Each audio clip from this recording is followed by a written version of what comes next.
মা রান্না করছিল, ঠিক সেই সময় আমি মায়ের কাছে গিয়ে বললাম, মা আমার টাকা লাগবে। মা তখন বলল, বিছানার নিচে 50 টাকা রাখা আছে, ওইখান থেকে নিয়ে যা। আমি তখন হাসতে হাসতে বললাম, 50 টাকা দিয়ে আমি কি করব? মা তখন বলল, তাহলে নেওয়ার দরকার নেই, এখান থেকে যা, আমি কাজ করতেছি, আমাকে বিরক্ত করিস না। তখন আমি মাকে বললাম, মা আমি একটি মোবাইল ফোন কিনবো, আমার 12,000 টাকা লাগবে। মা তখন অবাক দৃষ্টিতে আমার দিকে তাকিয়ে রইল আর বলল, তুই এই কিছুদিন আগে মোবাইল কিনলি, আবার কেন তোর মোবাইল কিনতে হবে? তখন আমি মাকে বললাম, নতুন একটা মোবাইলের মডেল বের হয়েছে, ওইটা আমার খুব পছন্দ, ওইটা আমার কিনতে হবে, না কিনে দিলে আমি কিন্তু খাওয়া দাওয়া সবকিছু বন্ধ করে দিব। মা তখন বলল, এখন সংসারের অবস্থা ভালো না, এখন একটু বোঝার চেষ্টা কর। আমি তখন বললাম, আমার কিচ্ছু বোঝার দরকার নেই, আজকের দিনের মধ্যে বাবাকে বলে আমাকে 12,000 টাকা নিয়ে দেবে, আমি কালকেই ফোন কিনবো আর পুরাতন ফোনটা বাবাকে দিয়ে দেব। এই বলে আমি বাড়ি থেকে চলে গেলাম। সন্ধ্যায় বাড়ি এসে যখন ঘরে বসে বসে মোবাইল টিপছিলাম, তখন খেয়াল করলাম মা যেন বাবাকে কি বলতেছিল। আমি মনে মনে ভাবলাম হয়তো আমার কথাটাই বলবে, তাই আমি দেওয়ালে কান লাগিয়ে কথাগুলো শুনতেছিলাম। মা তখন বাবাকে বলতেছে, একটা কথা বলবো, রাগ করবে না। বাবা কথাটা বলার জন্য অনুমতি দিলেন।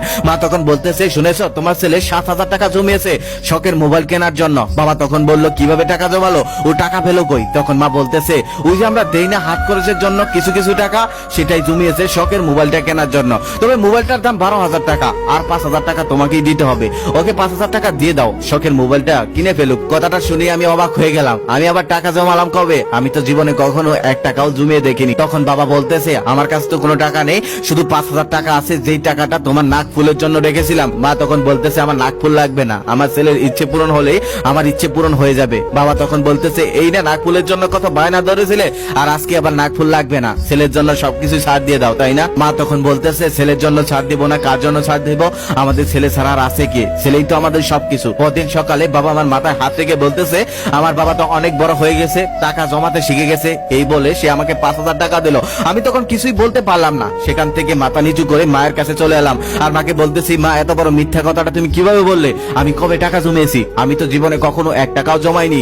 এখন আমি আমার শখের মোবাইল কিনবো কি করে? মা তখন বলতেছে, তোর 7,000 টাকা আমি দেবো, আমি জমিয়েছি 7,000 টাকা তোর বাবা সাইকেল কেনার জন্য। আগেই বলে নেই, আমার বাবা একটা প্রাইমারি স্কুলে চাকরি করে, বাড়ি থেকে স্কুলের দূরত্ব অনেক, প্রতিদিন হেঁটে যেতে হয়, তাই মা চিন্তা করেছিল বাবাকে একটা সাইকেল